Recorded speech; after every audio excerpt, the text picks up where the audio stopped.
Should I start speaking? Yeah, please. Already. Okay. Hi everyone, we are back in fifth live of the series. So for context, we are celebrating our 1 year anniversary. It's our birthday, and we are conducting a series of live sessions every day of the week with our writers from the past year.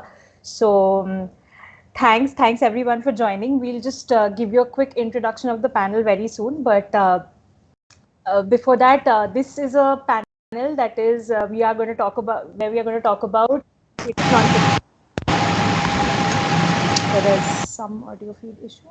Okay, yeah. So yeah, so on third lane we have tried exploring various forms and genres of writing, but I think the closest to our heart has been creative nonfiction, and because it's a category that we have tried to curate ourselves, and it's something that where we have put a lot of thought and effort into. So we'll go into how this came about today, and also how the various writers, some of whom are here with us today, they have contributed into making it what it is. So let me give you a quick round of introductions to the panel, and then we'll head on to the questions. We have with us today Aldish Edru. She is a PhD scholar, and she has written for us back in our August issue. Um, uh, Also with us is Shoradeep. Shoradeep is also doing his. I think we've all of our panelists today are doing their PhDs. So that's another commonality. So quickly, Amitrajit and Ahona also doing their PhD. Shoradeep is pursuing his PhD in physics and computational biology at Ashoka University. So, and he's from Silchar, Assam, and he says that his bio proclaims that he would like not to be taken too seriously. So we'll keep that in mind today. Aldish is, as I already said, she's a PhD student in English, and Ahona, also a PhD student in English. She's doing, both of them are pursuing it from Jadavpur University. Amitrajit is currently pursuing his MPhil, I think, from the Department of English, University of Delhi. So, yeah, welcome, guys. I think I'll pass it on to Mahashweta. Mahashweta, I did not introduce because you've already met her on many of the other panels. She's my co-editor at Third Lane, also pursuing her PhD from Jadavpur University in English. So, hi, Mahashweta, and over to you. Yeah, and you forgot to introduce yourself. You thought probably everybody knows you by now, but that might not be the case. Well, So sorry. yeah, like the other moderator slash participant for this panel, aside from me, representing Third Lane is Priyanjana. She is basically the brains behind the entire operations. I help out occasionally. So that's the thing.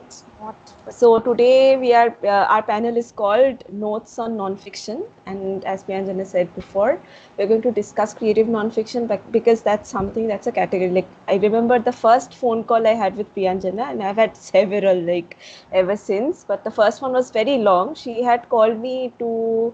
Why had you called me? You were asking me to contribute It's poetry, nearly been a right? year. Yeah. Yeah, I Yeah, had it's to. been a year. It's been a long time. A lot Yeah. of things have happened. But I remember the I thing is, called you to talk about poetry, to yeah. commission poetry, so to speak, because it was the very first issue. Submissions were not So I even was a a contributor, possibility. Yeah, potential contributor. and I had also asked you to basically to pick your brains about who I can contact and possible editorial processes and all that. And Yeah. she surprised me by saying that, you know what? I mean, forget picking my brains. I will join, and it was a Yeah. relief. And to be honest, but yeah, go on. Yeah, so, but on that very first phone call, I remember discussing creative nonfiction with Priyanjana. It was something that was really close to her heart. And I remember when she was talking about some essay she had read on the Paris Review, and she was really like, we want something like this for Third Lane as well. We're going to look for writers, like early career researchers and people like that who are willing to write nonfiction. We are going to create this sort of category for our magazine. So I was like, yes, and I was immediately reminded of, which is something we're going to deal with later, but this one lit hub essay. I have forgotten its name, but I think it's something like, can we think, are we different people in different languages? It was the most beautiful essay on bilingualism I'd read, like all like in a very long time. I'd read several before, but then it Yeah, had and there was influenced one. me in a way. I wanted things like that, like Priyanjana. I Yeah. wanted to edit things like that. I wanted to have people send us things like that. So it's actually something that we like conceptually and what stylistically, it was something that we were creating, like so to And it was speak. also a bilingual magazine that we were Hmm. starting. So I think I remember there was a similar editorial with Evergreen Review as well on this bilingualism thing itself, and we kind of got into a lot of discussion about how we want Yes. our languages to feature that way. Yeah. Yeah, so that's the thing. So for our listeners, I'm going to give you, like, this might be a bit redundant, but please bear with us. I'm going to give you a little bit of like how we conceptualize the genre. So creative nonfiction was something that spectrum. To be perfectly honest, one hand we'll have a really research paper, like scholarly pieces, incorporating a lot of theory and history and sociology, but we make sure that it's accessible to a wide variety of audience. On the other hand, it's more personal. It's something that's tempered with experiential aspects. It's something that mixes theoretical knowledge, historical sort of rigorous historicization with one's own personal experiences. So creative nonfiction is nonfiction that can fall within this spectrum. So we have covered a range of topics over the past few months. Like yesterday, we had a podcast on food. So we have had several sort of essays on food. One was like a list of almost a list of spices, whereas the other one was about sensory labor of sweet making in Bengal. So you see, even within the topic of food, there's this is the kind of range that we were dealing with. Even in the panelists present, present, even among them, they have all dealt with very, very different themes. So actually, I won't spoil it for you right now, and a lot of you must have read them before, so I won't do that. We're going to talk about that later, what each of you has written about for Thirdly. That's basically the crux of it. Like it wasn't something we weren't looking for something really, really technical, because that's what journals are for. We were looking for something that is readable, something, but it's not. We are not underestimating our readers by saying that no, make it really, really, make it very simple, simplify everything. We are going to have a healthy dose of everything, but we are making sure that it's not too technical for people to lose interest. So that was what we were looking for, something that mixed a lot of things: literary criticism, historicism, experiential properties, and all of these things. So basically, that's the crux of the genre. I'm repeating all of these things, like I'm pretty sure all the authors present here Yeah, have this is heard a basically version of something. what I just said. Yeah, something we Yeah, say that's in every basically pitch our meeting. pitch to Yeah. authors. This is what we are looking for. Can you write something like that? And in our, first few issues, they were all like either Priyanjana's friends or my friends. A lot of people here are actually, all Yeah. of them, to be very, yeah, But I think the to be most candid. So, interesting part of this particular category and the writers, the large number of writers that we have commissioned uh, till date, is that every time we finally get a submission. I mean, the commission piece finally comes to us. It surprises us by adding to the variety. I mean, the we even though we go into the pitch meeting by saying this, and we kind of have an idea given the subject and the topic of what to expect.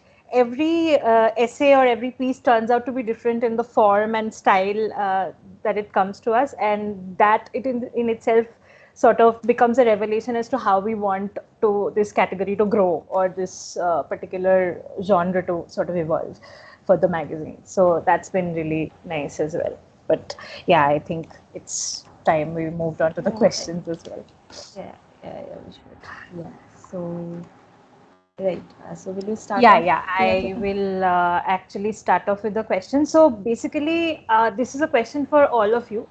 all of you have written nonfiction before in some form of the other. Either it's in the form of research papers or magazine articles. For I think Shorodip has written before, but this when we came to you with a pitch, or rather, what creative nonfiction stands for, is that was that in any way different from whatever you have written so far? How was the experience of writing creative nonfiction different from writing other things? For example, writing a research paper. And I mean, nonfiction particularly, it's a little difficult because we have seen that the general reading population for nonfiction, it's a very polarized population when it comes to reading nonfiction. We have large sections of readers who do not even touch nonfiction, and then we have readers who read nothing but nonfiction.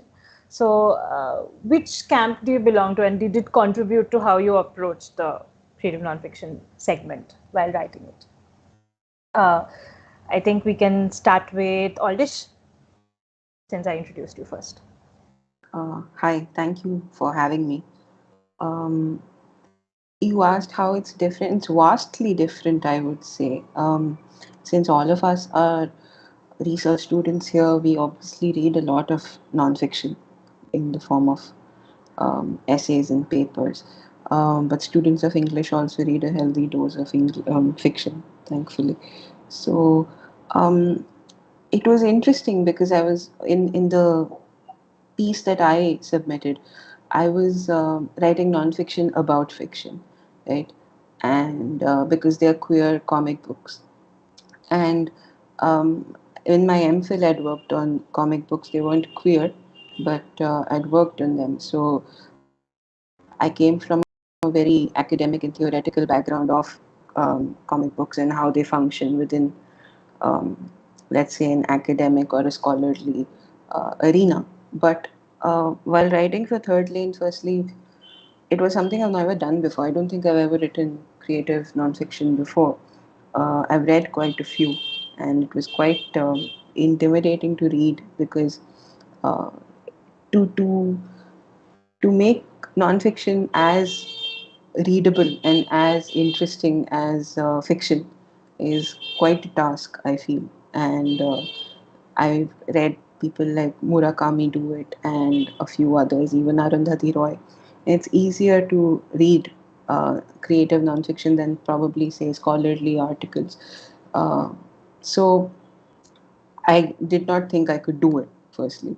Uh, but considering that the genre that we were talking about, which is comic books, they in particular lend themselves to a sort of lightheartedness historically.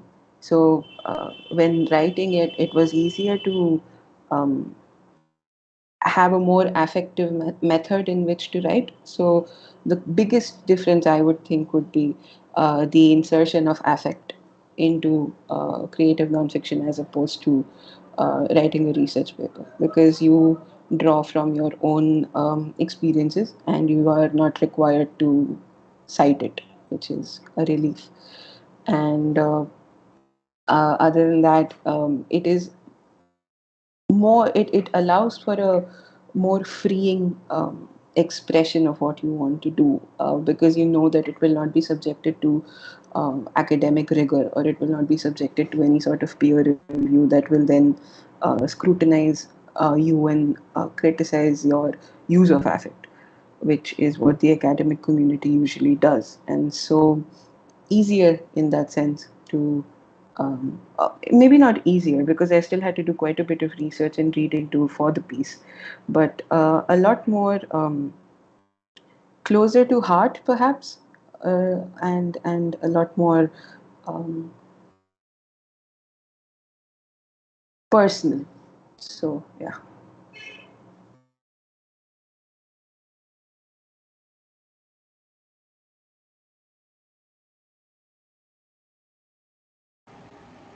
Okay, so Priyanjana has. No, she's back. Yeah, so we'll move on to the next person. Can Mitrajit tell us a bit about your experience writing creative nonfiction and how it sort of differed from. Yeah, so my own experience having written or published for anything before this was obviously in academic journals. And in my case, writing this article kind of went the other way, in the sense that I do work with a lot of history and oral testimonies in the kind of research that I do. So I had an idea, and the process of academic writing where inevitably a certain degree of, let's say, cynicism or academic rigor, if nothing else. When you're trying to make an argument about things, a certain way of writing creeps in.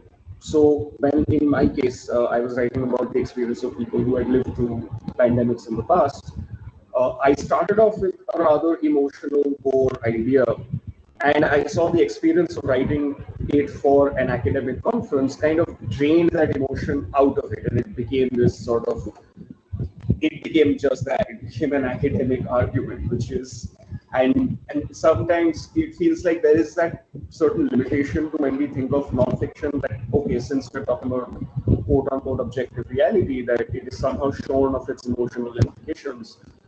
But what this kind of allowed me to do is that when it didn't feel like I'm necessarily trying to make a point, at least not in a very obvious way that is required for, let's say, academia, and I was just trying to think through certain things. I also share certain stories.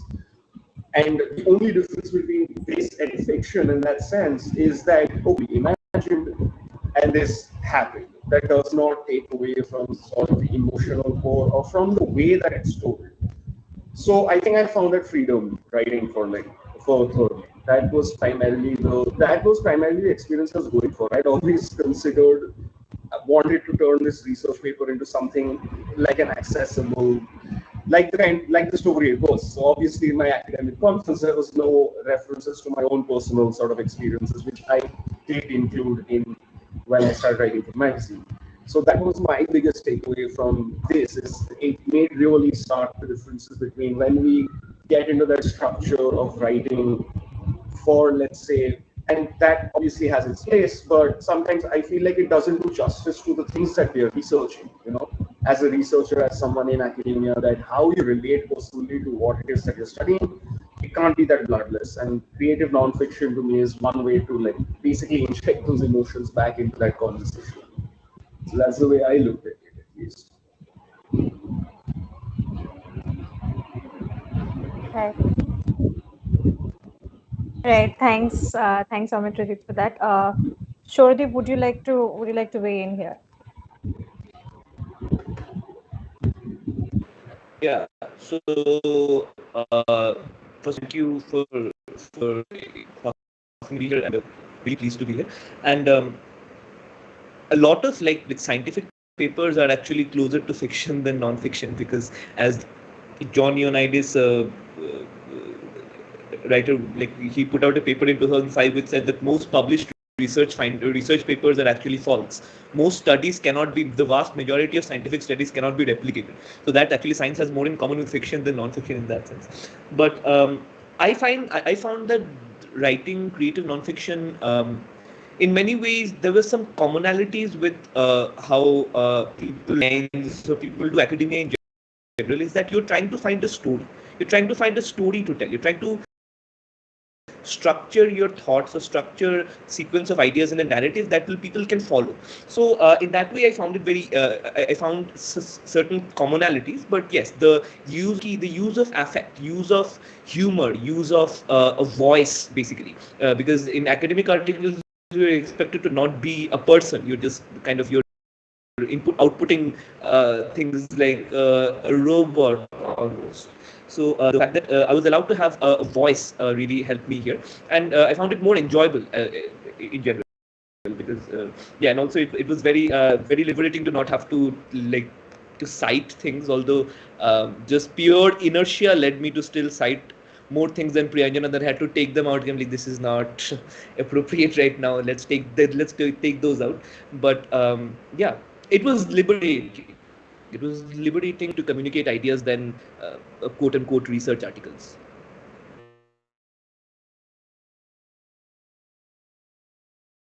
Yeah, I still remember, but we'll come to the editorial process actually later. Ohana, why don't you tell us?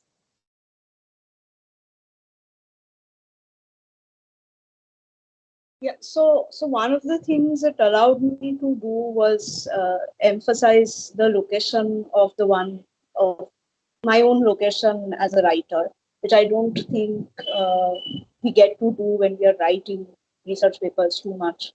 Some of it, we are seeing some of it in more recent research publications, maybe. But because it's not very usual, it's still kind of odd to encounter that in research papers and odd to start doing that yourself. So this is something that allowed me to emphasize my own location, which was also kind of ethically a little liberating for me, because for my own work in MPhil and PhD, I am kind of writing from inside the milieu that I am critiquing, which is an ethically murky zone. So to sort of uh, to really emphasize my own position within the milieu and think through the implications of that. So creative nonfiction, writing creative nonfiction, I think allowed me to do that, and sort of it made me feel ethically more secure in what I was writing.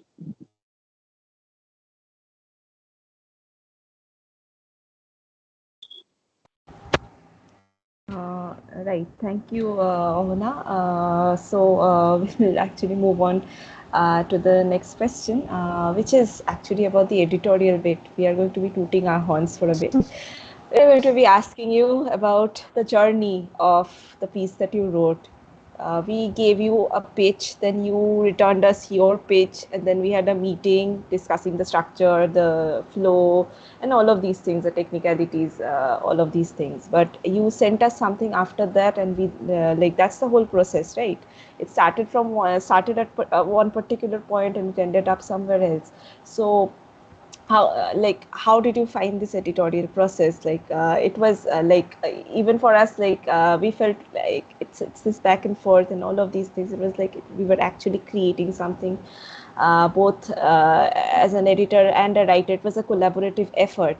And so basically there was this dialogue going on between the editor and the writer, which made these pieces possible. The way the reader found them on our website, I write at the end.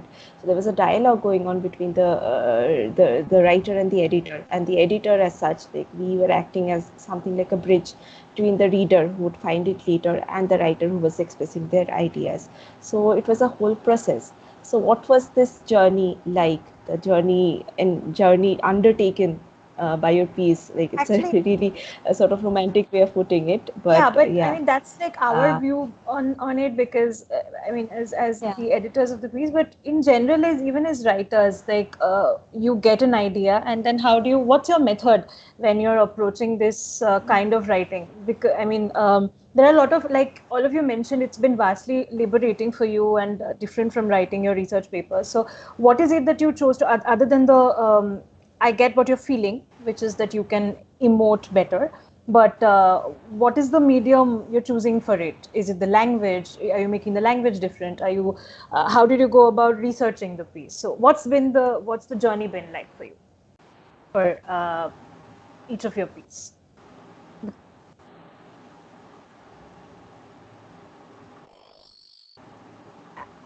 Yeah, and this time we'll start with who do we start with? Shorodip. Yeah, why don't you tell us? Yeah, so I felt like, so like I said, with this article, what I was really trying to do is to tell a story. So a story sounds like something in your own head. It sounds like something else in someone else's head, right? So I felt like the editorial process at Third Lane really helped me to make sure that the story was understandable, that the things followed in a way that the story followed in a way that it went on in a way that people could follow. And also, like, I really enjoyed how deeply the editors really engaged with the piece, really engaged with the thoughts, really engaged with the points I was trying to make. Um, and like really the flow got much better with the suggestions I got. And like I said, so there was a bit of inertia, and I did end up like citing a bunch of like books and papers and whatnot. So it helped them to be like to have a voice tell you ki, that's not really appropriate for this particular milieu, and like maybe make it a little more informal. So yeah, I really enjoyed working with Priyanjana was like really helped me kind of like to tighten the piece. It really helped me to tighten the piece. Ended up still being way too long, but like it had helped me to yeah, put forward my ideas a lot better. Yeah, it felt very much like a dialogue, and the dialogue which ended making the finished article much better. Yeah. Thank you for that. And yes, your piece for the longest time, it was one of our benchmark pieces to quote about word limits. So whenever writers would come and ask us about what is the word limit, we would say we publish entirely long essays as well. Look, the longest essay we have is, and we would quote yours. So yeah, but I think that was bested after a point by one of our other writers. But yes.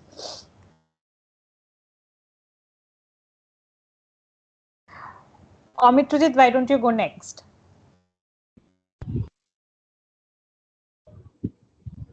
So for me, the editorial, I mean, I came in pretty late in the process. I think I had like 10 days or something like that between writing, and I never really got a chance to thank Priyanjana for the intervention she made, because I didn't. I think the edited copy came in like the night before the thing went online, and I only found out through email the next day. But when I saw the interventions you made, they were really great in terms of how it helped with just making the piece sane. Because in all, if my usual writing strategy is basically utter madness. I can't really say how I go about writing things except basically putting myself through the ringer. I was extremely fortunate that this research paper sort of a skeletal structure existed from which I could work off. Um, but that being said, I think it really helped having sort of that editorial intervention from a very different sort of background, rather than it wasn't. It gave me the freedom to essentially explore the ideas that I was working with, and I've not really had that experience before. And uh, as someone who usually is never satisfied with anything I write, I don't actually tend to have the issue with editors of that line of tension where you you obviously feel a little protective of things you've written, but because I am very convinced that then you can that some sane person needs to intervene in whatever I'm writing. So I really enjoyed, even though I didn't get to see much, I didn't get to have like a sustained contact in the editorial process, but because when I did read the edited copy before it got published, and it was really excellent. Like it really made the piece stand out. It accentuated exactly what it needed to accentuate, and it gave me an appreciation as well of how when the editor can share your vision, kind of get into your headspace, how much that helps in making that piece really come across. I don't know if you guys heard, like, there's some issue going on. Yeah, was I audible? Yeah, you were audible, and I mean, my ears are red, so yes, so quite audible. But the point is that this actually brings us to a more not that appreciable part of the part of doing this. That is the timelines, because the commissions nearly all happen at the last minute, and I think every writer on the panel is aware of that, and the panicked text messages that they get from us, that please, I know we were late, I know it took us a long time to edit this, but please get us the piece on time, we go live tomorrow or the day after or something of that sort. So yeah, but thank you so much for, I don't think we ever get a chance to thank you for putting up with that and actually delivering on time. So yeah, let me take this time out to do that. Thank you guys. Aldish, why don't you go next? Yeah, so like Vitrajit, I also came in quite late for my submission. I think we had 15 days, I think, for the thing. And Mahashata and I were talking on Instagram, I think, and she said, why don't you write a piece for the magazine? I said, I have nothing to write. I'm useless. So she said, no, you talk about, because what we usually speak about are recommendations for popular culture. That's probably like the bedrock of our friendship, I feel. So I kept recommending these graphic novels to her, and then she would recommend books and movies, etc. And I was And I also yeah, stalk you on okay, yeah, yeah. Goodreads. It Don't took her forget a that. while to like build up the courage to even ask me to can I stalk you on Goodreads. So, so she said, "Why don't you write one?" And I said, I'm telling you, I've never written something like this before, so it will not be a good piece, especially since I think it was your second issue." And I said, "Why do you have to like disappoint readers so early on in your journey?" But then I said, "Okay, we'll write something." And I said before that the insertion of affect is something that's what makes it different. But I realized that my methodology was very similar to me as a research student, because I did exactly what I would do when writing a research paper, which is doing a lot of primary reading as well as secondary reading, and then figuring out an argument and then bolstering it with uh, evidence from different papers. So you and I cited quite a few things.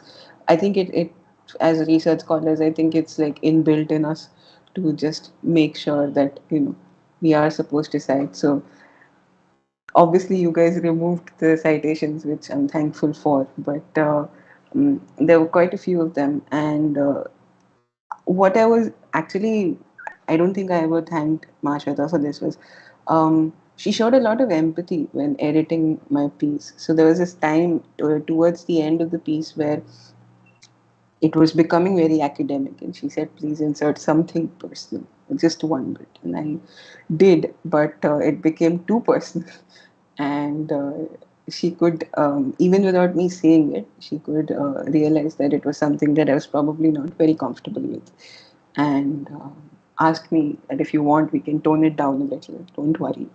And so I did, and I was very thankful to her for that, because it was um, first time writing something, and it's quite to insert emotion when you have usually only written non-emotional academic pieces is a little too vulnerable.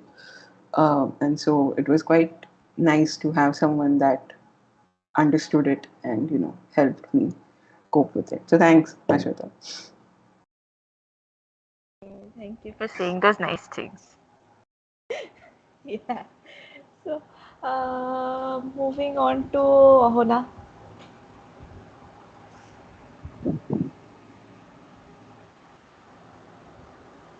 Right? Sorry. Yeah. So I'm petrified of showing my work to literally anybody, but especially more so to people who are my friends and whose work I like. So I almost automatically said no when Marshada asked me. Uh, but I had something prepared from my MPhil, the work that I done for my MPhil, and I said, okay, fine, I'll write something from there. So I don't have to. I mean, it has gone through certain amount of evaluation. So, but the thing that I need to mention here is that a large part of the titling and subtitling of the work has been the work of Mohashata and Priyanjana. And I realized that uh, it's so nice to see that other people understand like the point I'm trying to make much better than I do, and the sort of uh, I think when with their editorial comments, I understood what the point I was trying to make was essentially. Because it was a very rambling piece. The first draft I had sent to them, it was quite unorganized, and it it what it did was it gave me, apart from the fact that I wrote a very rambly piece, and they put in a lot of work to make that very uh, more organized. It gave me a complete written product, something that I could like. So thank you for that. Okay, I Yeah, I think think to that, enough I about think in us. general, No, yeah, go on, Shruti. yeah. So I think in general, we're all a bit scared that everything we're writing makes no sense. So when we get like really detailed feedback, we're like, okay, maybe it wasn't entirely useless. Yeah, but thank you. Actually, it's interesting to know the writer's perspective on how they conceptualize the evolution of the piece and how they sort of want to take it from the inception of the idea to complete fruition. Because we are on the other end of the table and we view it completely differently. So yeah, thanks for that. But let's move on to the individual pieces now. I think I'm gonna start with. Uh, I think I'm gonna start with Ohana this time because she went. I know she just spoke, but then she's also gone last for all the other questions. So I'll start with you, Ohana. So I mean, your piece draws very heavily upon children's literature. It talks a lot about the books that we grew up with, and as far as my understanding goes, your research work is also based largely on children's literature. So you are fairly abreast of what is happening. So it's fair to ask you, how was it that discovering in the course of your research that one moment of epiphany when you realize that the works that we've devoured all our childhood have always had explicit pedagogical underpinnings to them, and even the fantastical ones, the magical realistic ones, the adventure ones, that the ones that are not based on any obvious moralistic preachings, even they have been designed or written in a way to teach something and push a particular line of thought. And in that context also, how do you think that our generations have been shaped by the books that we've read or been given to as children?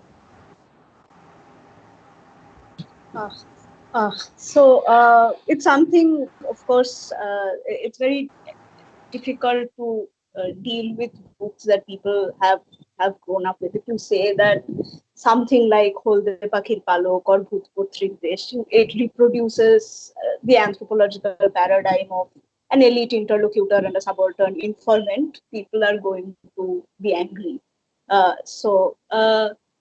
But I mean that at least from the little that I've understood of those texts, I think those strands are part of those texts. So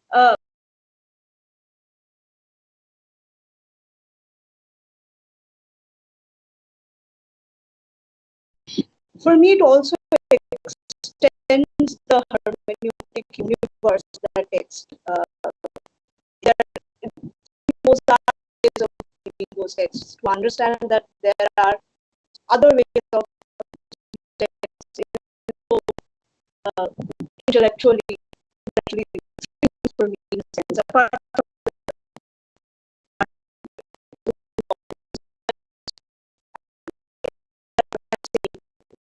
has to be true. It's just for me the ways which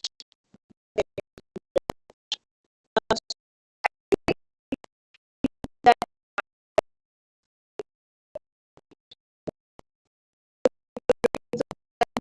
which is what I also did for the third length piece. I mean, bringing in real estate property history into, say, something like Leela Majumdar's ghost stories.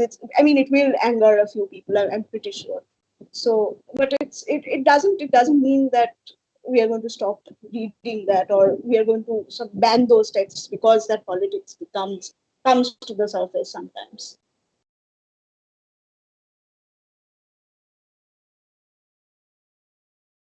Actually, in that context, actually drawing from that, I would also like to ask, how do you perceive the change in the industry of children's literature, so to speak? How do you think the shift has worked, and greater intersectionality, more writers taking this genre up seriously? What do you think are the changes that have been here? I can speak about Bangla children's literature with a greater degree of assurance. I don't see it changing very much. I follow the recent issues of Shuktara as well, but it's part of the Devshahitya Kutir universe, and I don't see that the characters they decide to center, or the people who are writing, or the kinds of plots that are being devised are particularly different from what we have had. Maybe I'm not reading very extensively. Also, I am extremely afraid of horror stories, which is where a lot of the politically radical work takes place. So I'm probably not getting any information about all the politically radical stuff that's going on. So that's a limitation, that's a blind spot. But from what I'm reading, I don't, at least with Bangla children's literature, I don't see it changing a lot.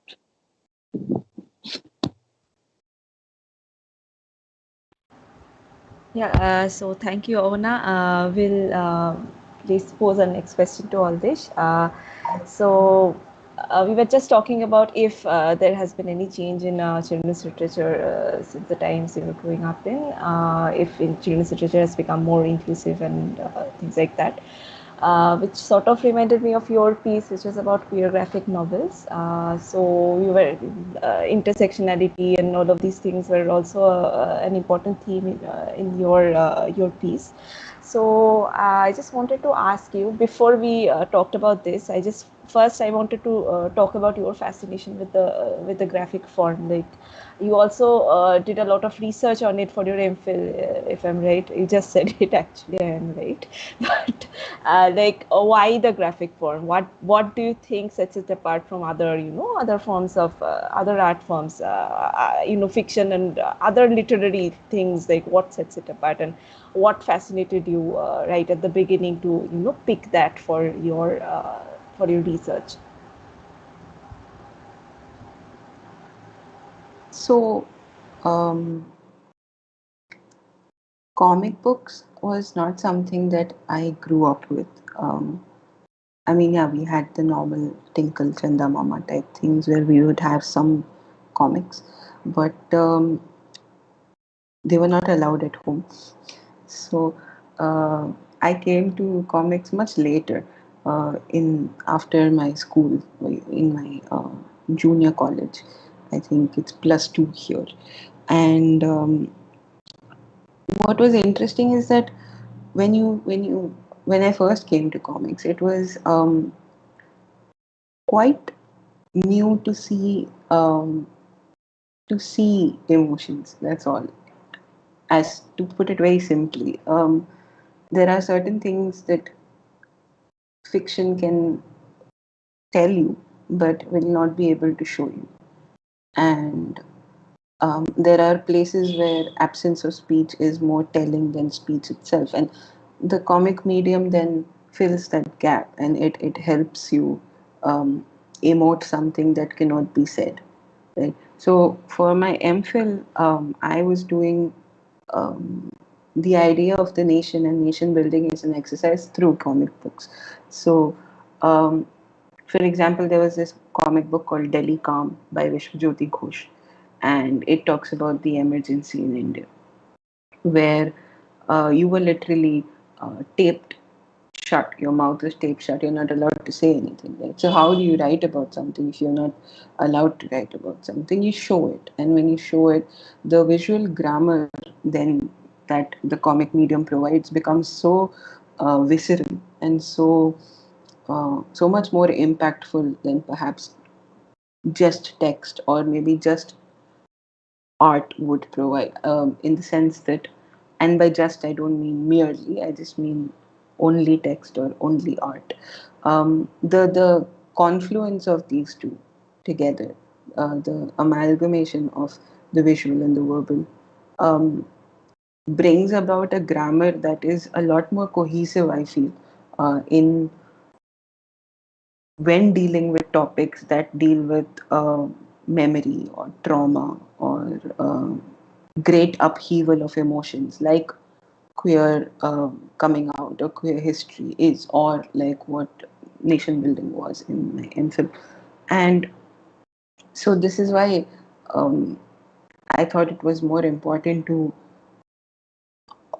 explore queer graphic novels, because as a genre in itself, comic books have never been taken seriously. They're not academic per se. Now they are, obviously, in the last decade or so. But until then, as I said, in school, I was not even allowed to read because they're not considered serious academic exercise. So how it's very interesting to see that you take a marginalized form of literature and you talk about a community that has been marginalized for decades, centuries, and bring those two together and see how those two combine to give a voice, you know. So that really helped, and you can actually see the metamorphosis of the entire rhetoric that comes across, because in the beginning, in the 70s and the 80s and the 90s, when the queer movement was just coming about, most of the narratives were about asserting themselves, figuring out the pain of coming out, and so on and so forth. And then later on, as generations came forward, it became easier to be queer. Not as not always easy, but easier. More aspirational narratives started coming up. So you have things like the D-Dragon Society or Taproot, where they talk about wholesome love, or love that has not a very sad ending, doesn't end in death, you know. Although there's one guy who's a ghost, so now it starts with death. But it was a lot more heartening to see and to have it given a sort of picturization, so that it's not all in our imagination in that sense. Because we've grown up with cartoons and comics who have been heteronormative, and so there haven't been many role models as such. So to have comic books that actually do this, and then have cartoons and shows that are taken from it, it's a lot more easier to cope with your own trauma, to cope with your own struggle of being queer when you have these things to help. So it's easy, it's more heartening to see rather than to read, I think. Also, they're very pretty. Of course. You actually answered my next question, which was about the change in queer representation, how it has become more inclusive, or how it has. That's actually also what your essay talked about. So, But also that was such a beautiful way of putting it. Exactly. I remember she did that in the piece as well. But let's move on to Amit Rujit. You wrote about something extremely relevant, which is the pandemic, and how the cultural consciousness of a nation sort of processes a pandemic, so to speak. And that actually makes the question that I'm going to ask a little quite interesting, because as of today, we seem to be moving away from the pandemic. I mean, we are almost a year away from the fatal second wave. We are months away from the last peak that we've had, and it's the talking about the pandemic, or the sort of influence of pandemic that's increasingly growing lesser in our everyday life. So, standing today, how do you think our cultural milieu is going to remember the pandemic? I think what's been happening kind of accentuates the argument that I was kind of building on both in the original research paper and the article, is that I believe collectively most societies don't like to hold on to the bad times that they've got. If they do, it has to be formulated in terms of their own agency. Nothing binds a community better than a collective sense of loss. But that being said, how a pandemic differs from other sort of events is the scope for human agency, which is why we've seen this phenomenon happening before when major epidemics, pandemics, whatever, have happened. They have also been rather quickly forgotten. Maybe it's a need for people to move on from an event which is both traumatic and also kind of difficult to explain because it doesn't seem to have the sort of storytelling device that you could use to explain a war or a revolution or a civil strife of any other sort. Um, because it's terrifying precisely because we structure our lives and our collected memories around stories, and pandemics are a bit resistant to that kind of narrativization, to that kind of logic, to applying those kinds of logic. So I think the same thing that happened with the Spanish flu will happen again. I mean, 100 years back, close to a good, if even at the most conservative estimates, about 30 million people died in the space of 2 years across the world. We kind of forgot about it until 100 years later when this pandemic came about. So I actually think that it is what's happening now in that sense. It seems to conform with what some of the writers I also mentioned in my articles had perceived, is that these things are remembered differently.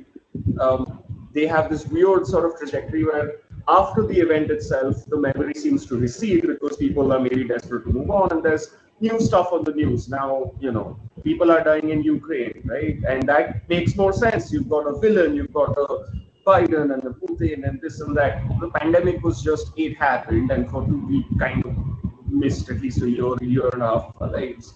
So I can see why people move on from it until it becomes relevant again. Until, I don't know, 100 years from now, suddenly there's some new virus or whatever. People suddenly remember that time when everyone hooked up in their houses for like 2 years. How nice. That's the thing. We tend to repeat history, and the people who read history will also just stand around watching other people not learn from it. But that's I think a very, to use a cliche, a very fundamental aspect of human nature. So yeah, what I think is happening, I think we are already seeing that process, and that's probably what's going to happen. So I don't know. Yeah. And also, I mean, like you said, this pandemic particularly just keeps coming back. So I'm not sure we've seen the end of it yet. But we've kind of grown used to it. Now it's like, I've honestly had some friends at least who've been approaching it in a very cost-effective way, that at least sometimes a lockdown does help them out, whether in whichever way. So yeah, I mean, people have a tendency to get used to any sort of reality, right? But that being said, I was never someone who took that whole, this is the new normal, we are going to be wearing masks for the rest of our lives narrative, because this has happened before, and people moved on until that's kind of why I felt that act of remembrance, which is what my article is trying to do, is kind of important. It's like, when we are looking at something common in human experience in this way, that it probably makes sense to hear the voices of people who've been through it before, and how they, there's still a similarity in how we seem to respond to our own mortality. So, yeah. Yeah, especially in the, 21st century, when we've sort of felt that we are invincible, and we've mortality is something that we've kind of taken out of the equation. So yeah, but coming to that, actually, what about writing it? This actually poses a sort of a difficult question, I believe, but try and take it. While writing it, what did you struggle with the ethics of writing about the pandemic? I mean, during the last couple of years, we've seen a slew of pandemic literature coming up, and but there's always been a question about the ethics of writing it. Like, have you at any point felt that there is a considerable, there's a line that you need to maintain when you're writing about something that is so viscerally affected people across the globe, and whether you are sort of, riding on the tragedy, or how to maintain that ethics? How have you done it? This is something I constantly think about, because a lot of my work is about war literature. So these kind of sources, oral testimonies, witnesses, are kind of in terms of research, is my bread and butter. And I've always had that question for myself on two levels. Firstly, that there is this voyeuristic impulse, somewhere when you try and delve deep into what is essentially tragedy, and then you try and theorize about it. That somewhere, someone had once told me that whenever you're writing, you're always when you're writing, you're always going to be, you are selling someone out, especially when you're not writing about yourself. And keeping that in mind, the question has always bothered me, because at a point, is this my rather voyeuristic way of trying to experience empathy by thriving on the darkest moments in, let's say, people's lives in human history, because I have to come across these kind of, I have to come across these, for me, my primary sources can often be rather difficult to sit and read. Let's just put it that way, that when you engage with certain things which not really known for their positive sides. But coming to this piece, it did bother me because I felt like, yeah, there was in fact a joke of using the pandemic to start, kicking off your academic publications, and that is well deserved. But I felt like, which is why I didn't focus as much on the COVID pandemic at all in my piece, is that I kind of wanted to look at capturing voices that may not have been heard, and to kind of center the linchpin of the argument, I used, well, my story. I used the experience that I had, the experience which sort of affected. It felt like there was still some degree of ownership to that, because I could at least legitimately think about it as a story my story to tell, if that makes sense.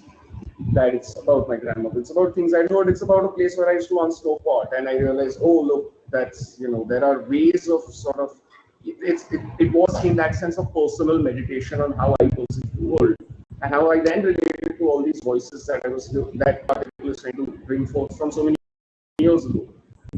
So in its intention, at least, it is an allure, an act of remembering. But yeah, I think this is a question that, and I don't really have a straight answer in terms of the ethics of writing about things like this, because a lot of my experience of nonfiction actually comes from journalistic accounts to begin with. So I tend to have better sort of easier grasp of these kind of narratives. And yes, there is always that constant question of why it's not just the nature of the events that you're documenting, some of this very traumatic events, whether it's war, whether it's pandemic, whether it's all sorts of things that can break down, but about your own role as how do you make that? Because just by observing, you're making the intervention. So that question does remain, but I think it does boil down to how you then use what you have seen, and how you are how you're creating the space for certain voices to be heard, which kind of matters. But that's the way I sort of thought about it, and that's the way I kind of think about a lot of my research, because there has always been that sort of nagging, what's wrong with me? Why do I somehow find like the worst instances of humanity to then sit and like think about, right? So for sure, that's hitting on the nerve center, no doubt.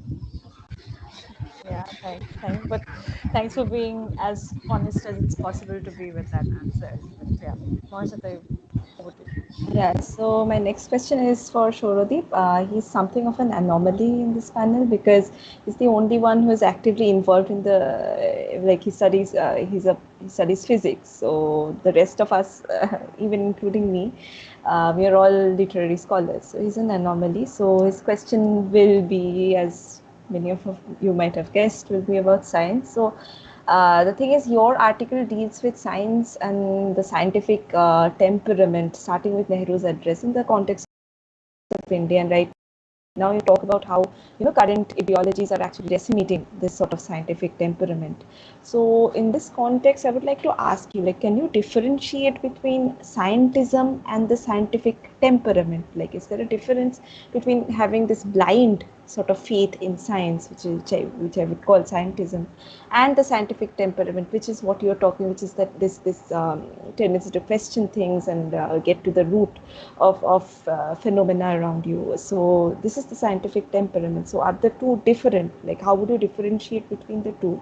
And there are practitioners, researchers, scientists, practitioners who are deeply involved in the field of science around you. You see them quite regularly. So how are they dealing with the scientific temperament? Like, Are they ready to question their own, for the sake of scientific inquiry, are they ready to question their own beliefs? Because if not, then, this sort of blind faith in science is something that can be easily co-opted by forces that that science ostensibly, tries to contradict, if I don't want to mince words, but that way it can be easily co-opted. So what are your opinions on this? How are you differentiating between the two, and how are you how do your peers actually deal with this?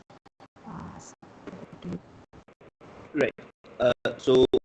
This is a very substantial and it's a very good question. And first of all, I would absolutely draw a distinction between scientism and the scientific temperament, because scientific temperament in my book is mostly about a radical skepticism, right? You have a skepticism about the narratives you are being sold. You have a skepticism about the facts that are being peddled, and you are always willing. You should, at least in theory, be always willing to revise your hypothesis based on new evidence. And scientism is just yes, scientists तो बहुत बढ़िया, मतलब whatever this person says is that's absolutely great. So for example, there are various cults which have developed around famous scientists, say Richard Dawkins and Neil deGrasse Tyson and whoever. So that is it's a form of uncritical veneration or hero worship, which really does not vibe with what I feel is or should be the mission of some people involved in science. So as for the other part, the second part of your question, people who do science are drawn from the same pool of society that we are people who do science are in no way different from people who do not do science. So any serious material analysis of science, of how it is done. So for example, who funds science, right? I'm going to be a little bit crude, but why is there so much more money devoted to the development of Viagra, for example, than it was to make, say, periods more comfortable or at least less painful for women, right? So who funds that? It's a question of who funds that, who buys the products that this is paying for the science. So or if you try to talk about who is allowed to do science, so there's a very famous quote by Stephen Jay Gould, who's a biologist and a historian of science, which I really like, which was about so Einstein's brain, even after his death, was actually kept preserved in a jar of fluid. Einstein's brain, this is like a eighth wonder of the world, this is something special which developed all these theories. So, and it got stolen, right? And there was big news I think in the 90s or something, because someone, I don't know, wanted to eat it, I don't know, but thought they would become smarter.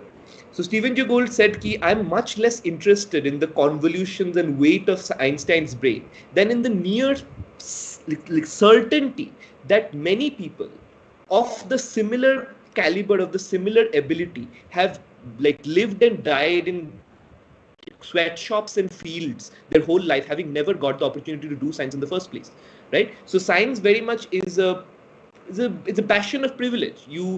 It's not really open to everyone, right? It matters who your parents are. It matters if they can afford to send you to a good school, which will enable you to get the grades that will enable you to get into good college, which will enable you to eventually get internship, which will enable you to eventually get into a PhD program, and then eventually become okay, I'm a doctor, something now take my opinion seriously. So it's not, and of course, and people in science often have the same contradictions and hypocrisies as you would find in anyone else. Like for example, C.V. Raman, father of modern Indian science, etc., would not allow women to join his research group. So the idea is not that we'll all stop using Raman spectroscopy now, but maybe this uncritical veneration, let's all be like C.V. Raman, let's exactly be like C.V. Raman, let's maybe not. So people who are in science have the same flaws, they're prey to the same market forces that anyone else is. They're prey to the same economic incentivization, and they're part of the same structure. So I would say that I do not find a lot of people in science to really be doing science. They're essentially the point of me trying to talk about like a scientific temper was not to say that all people who do science have a scientific temper, but the it's a mission. I feel like that science is it provides you, it gives you a promise. And I would not actually agree with you when you said that this government especially is destroying the scientific temper that used to exist. I don't think it necessarily ever existed, but there was a promise. I feel like the Indian state and the Indian constitution as a whole is based on a promise. The promise that things, but we can be better, right? We can be better. We can be a society that not oppress people based on their birth, things like that. So in terms of like science as well, earlier dispensations, earlier governments had at least the sense ki, okay, we're not there yet, but maybe let's aspire to this kind of radical skepticism. Let's aspire to kind of not necessarily rely on preconceived like notions and handed down wisdom and say, okay, this is how it is. This has always been. This is how it's always going to be. And I just felt like, especially during the pandemic, so like my it also really, like, deals with in part at least with the pandemic and how this government, we all felt orphaned. There was a lot of rage essentially because the government is essentially left us all to for ourselves in the middle of a lot of death and grief. So I just wanted to say ki why, and then eventually they were like, ki, okay, like science will save us, the vaccine will come and everything will be fine. And eventually there was vaccine hesitancy, ki, like vaccines are actually killing people, don't take the vaccine, etc., etc. So I just wanted to like discuss ki where is this coming from? Why has trust in the institutions of science been eroded so much, so deeply? So that I think was really why I wanted to. Absolutely, I do not feel people in science necessarily have or follow or have this kind of scientific temper. Sorry for just rambling on and on. This went on. No, but I think we mostly agreed with you on that point. And in between, the audio was very choppy, but we could hear your passion shining through. And that actually brings us to the next question, which is directed towards both Aldish and Shoradeep. So actually, if we had to kind of segregate the pieces that you two wrote, all four of you wrote, Aldish and Shoradeep, you guys wrote on subjects which are quite professionally speaking or academically speaking, quite distant from your field. You do not work on these things, so to speak, but they are both coming from a space of a lot of, a deep personal connect, be it personal experiences or something that you're passionate about. So how difficult was it to write non-fiction that isn't a memoir either, from a position of personal investment? Were you, in the sense, I'll just explain what I mean, in the sense that were you even at all thinking for your readers, writing for your readers, thinking about what is it that how the reader is going to perceive your piece? Or was it more of a personal cathartic experience, a rant, whatever? That depends on the piece, but yeah, that kind of a thing. Aldish, you might want to take this up first. Yeah, I think we should give Shoradeep a break because he spoke with such passion, which was very nice. I really liked the answer. I think what you said, Priyanjana, was a little bit of both.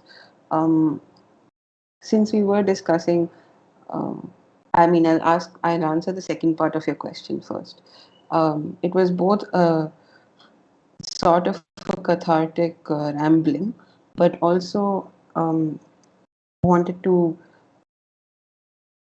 bring to fore these works that are relatively unknown within the Indian reading society, because they are quite Eurocentric and quite niche within themselves. And so I was aware that I can't really give a lot away. I even have written in the article that I'm not going to do a close textual analysis, even though that is my professional training, because if I do that, then it will suck the joy out of reading. And I think that is something most people don't realize when they undertake literature as a study, that they will never like reading again.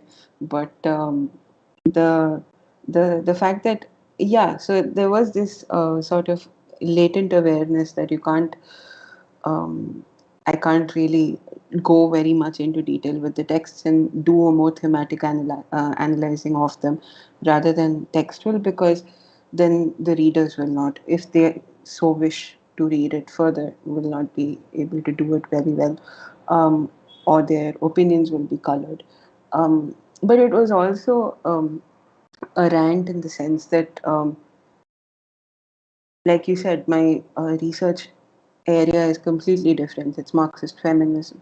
And what I need to do over there is something so drastically distant from this. It is very heavy reading, and it's very, although it is also quite emotional in itself, because I'm looking at women narratives who have been within the Marxist and the underground leftist movements.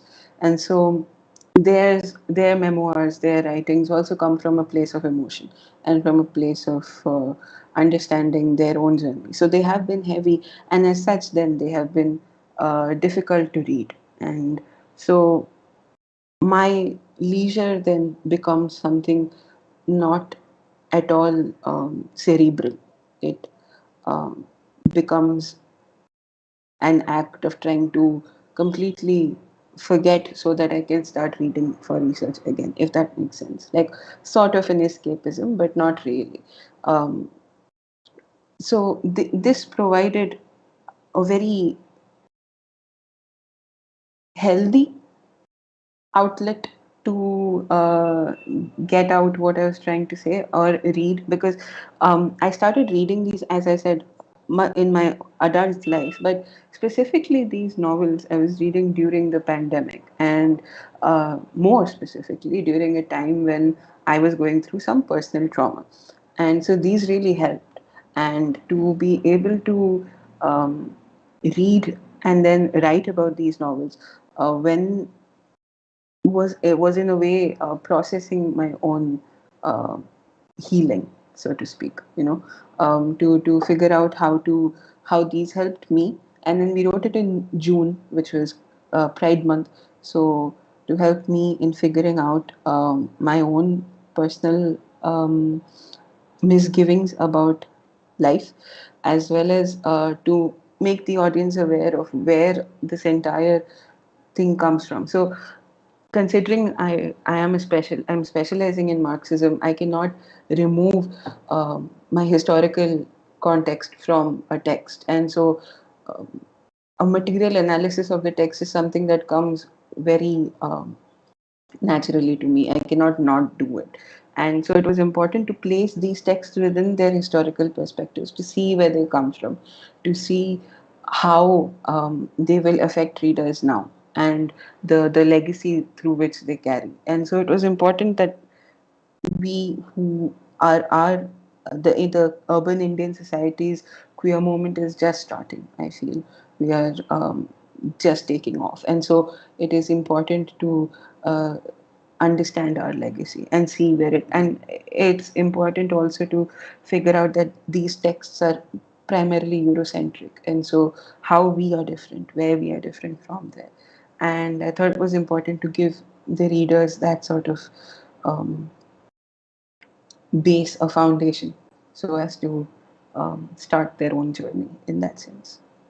Yes, okay. Thanks, Ordus, for that. Shoradeep, do you want to weigh in on that one? Yeah. This is the topic of my piece was not at all related to the kind of work I do in my day job, but yeah. So I came to it essentially how most academics come into this field in the first place, from a place of curiosity, because I was very curious. I was angry, but I was also curious. In the middle of a pandemic, we had the national leaders come on like television and say like bang some plates, drink some cow urine, all your troubles will be solved, the vaccine will die. And I just wanted to say, how did we come to this? Right? How did we come to this? India is not a place which has no history of vaccination or mass vaccination. Uh, Public health is not necessarily, India is not the best at it, but not the worst at it either. So, how did it come to a point where clearly shutting country down in many like in a very real way?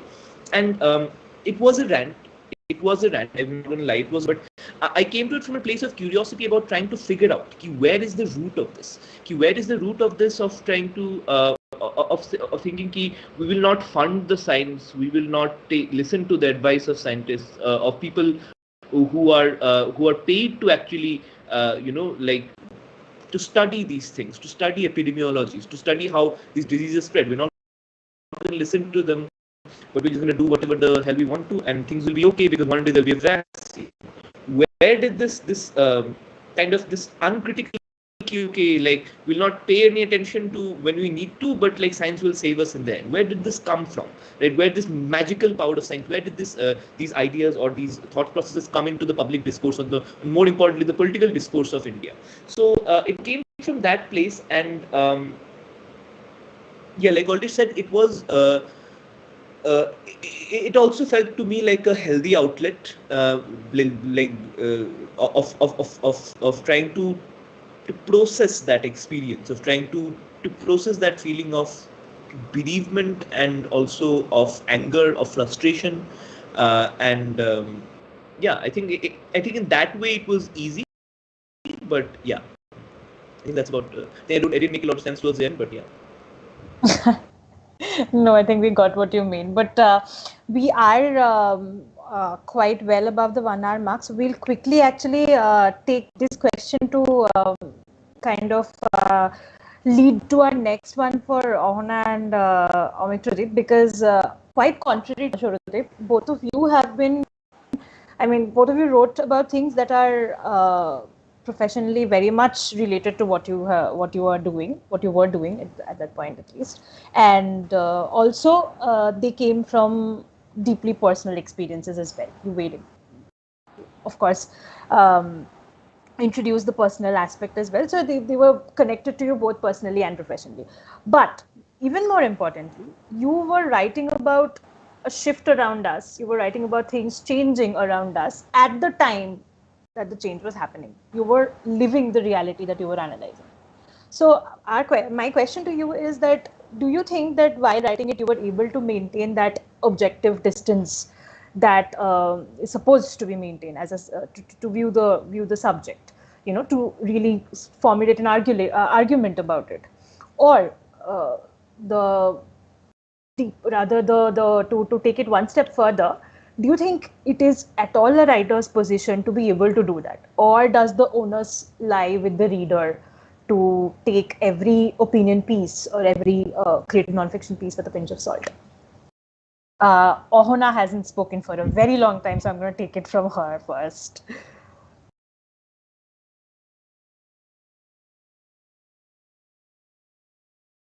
I wasn't trying to maintain a distance from what I was writing, because this is a very personal, I'll call it a problem for me. The questions of gender and inheritance of property, questions of maintaining a post-partition very old home, these are very real problems to me. And I intend to understand how one can negotiate with systems in place, existing systems in place, to resolve my personal problems. So I wasn't intending to keep that distance in the first place. I wanted to think through those problems with this article, which is why I brought up the question of the location of the one who's writing in my answer to the first question. I think that's what I feel. It is very close to my heart. I'm just grateful for the space that it gave me to sort of think through think through it in a more sort of organized and systematic way. Yeah. Amitrajit, you want to take that? Yeah, so just answering the last bit of your question, should people take creative nonfiction and piece of writing with a pinch of salt? As a student of literature, I would say yes. Just off the bat, it's kind of what you're saying. It's kind of become second nature to you. But that being said, I don't, especially for writing things like where you are talking from an affective space and there is that political implication running throughout, an ideological implication throughout the writing. I don't think I'll agree with Amana here that I don't think it's possible nor entirely does that idea of complete objectivity exist. I don't think that's ever been true, especially when you're essentially studying humans and human responses, which is so rooted in feelings and irrationality, which is why while we try and rationalize that irrational aspect of our own natures, that very deeply emotional aspects of our own nature. So when it's that we are seeing a change, and in fact, while yes, we are, what struck me throughout that writing that piece, researching for it, is also the things which did not change, the kind of superstitious, you know, responses to a crisis that we kind of saw that Shobhit was mentioning has happened before and seems to always be a part and parcel of our lived experience. So, I mean, hindsight is, I don't think, 2020. So, even the changes that we are going through, it's always going to be hard to be able to come up with. I wouldn't bet any money on any of the changes that I see around me because it's I think both from whether it's a perspective of public policy, whether you're talking as someone who's an academia who's trying to critically look at events that are happening around you, there is always the basic reality that we are just muddling through what is a rather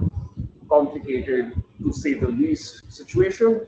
So things become clear in hindsight. So the distance can't always be maintained, but sometimes I believe that that's what creates some value for that record that you leave behind, especially as someone who deals with historical oral testimonies, is that the people speaking are not always trying to be objective, or rather, if they are trying to be objective, it kind of becomes interesting for someone like me to read what they've written 100 or so years later.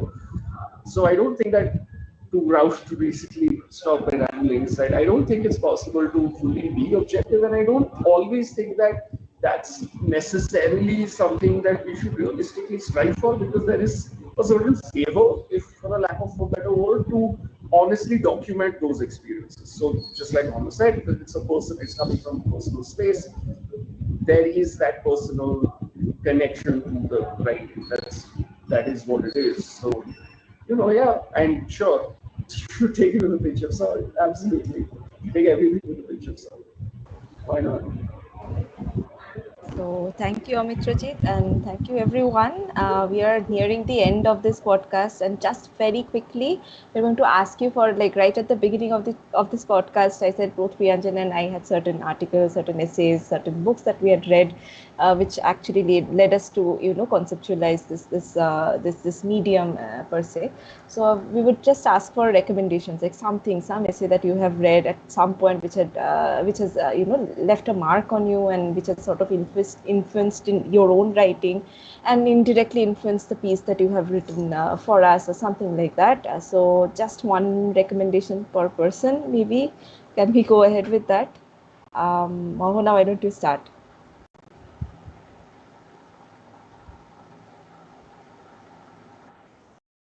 Okay, only one. Then Susan Sontag's Waiting for Godot in Sarajevo. Yes, okay. Oldish? It's a book. It's got nothing to do with queer graphic novels. It's called Why Marx Was Right by Terry Eagleton. Right. It's funny, you'll laugh and you'll have fun. Okay. Amitrajit?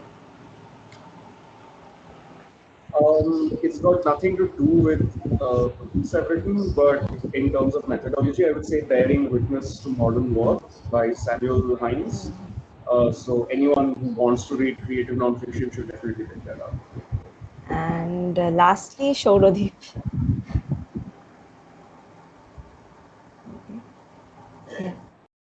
It's a collection of essays called Impossible Owls by my favorite long form nonfiction writer, Brian Phillips, which I would really recommend to anyone who's interested. Yes, so okay, that was it.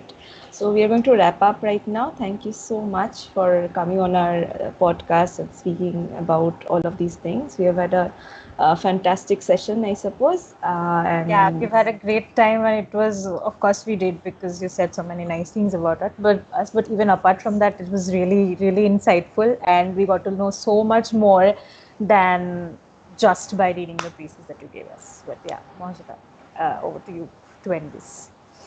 okay, so thank you so much formally, and bye bye. Good night. Have a nice day, month, year, everything. Okay. I hope we get to work with you once again in the future of Third Lane. Yeah. Yeah, so- and to all the people who have stuck with us till the end of the podcast, thank you for doing this. A lot of people have actually reached out to us and told us that they've loved the live series that we are doing. So thank you for listening, and let's hope we get to do this again next year. So I think there are a couple of more sessions left. Not English ones anymore. So tune into the ones that are going to be there tomorrow as well, and we end on that. Thanks. Bye.